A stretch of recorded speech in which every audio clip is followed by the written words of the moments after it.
Hello అండి, అందరికీ నమస్కారం.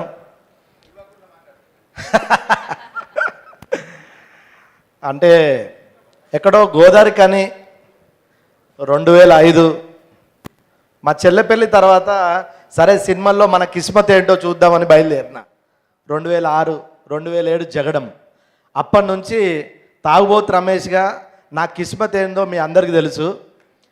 ఇది ఎందుకు చెప్తున్నా అంటే మా గోదావరి కానీ పక్కనే మంచిరాలు, వాళ్ళది అందరిది మంచిరాలే. మా శ్రీనాథ్ డైరెక్టర్ మంచిరాలు.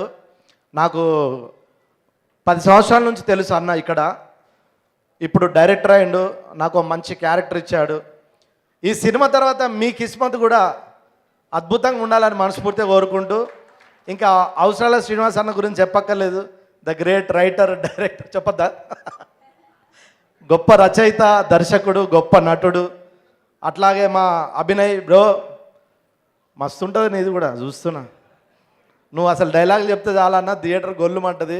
విశ్వ బ్రో, నరేష్ మన హీరో గారు రాలేదు, నరేష్ గారు అన్నకు కూడా కంగ్రాచులేషన్స్, ఆల్ ది బెస్ట్. కాశర్ల శ్యామన్న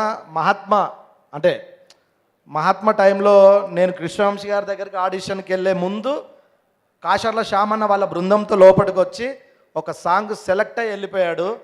ఆయన వెళ్ళిన వెంటనే కృష్ణవంశీ గారి దగ్గరికి వచ్చా, మహాత్మ సినిమా చేశా.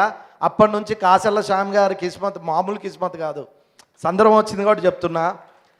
అట్లాగే మా ప్రొడ్యూసర్ రాజు గారు, మీరు దిల్ రాజు అంత గొప్పోళ్ళు అవ్వాలని మనస్ఫూర్తిగా కోరుకుంటూ, ఈ సినిమా ఫిబ్రవరి 2కి వస్తుంది. సినిమా చూసిన తర్వాత మొత్తం కిస్మతే.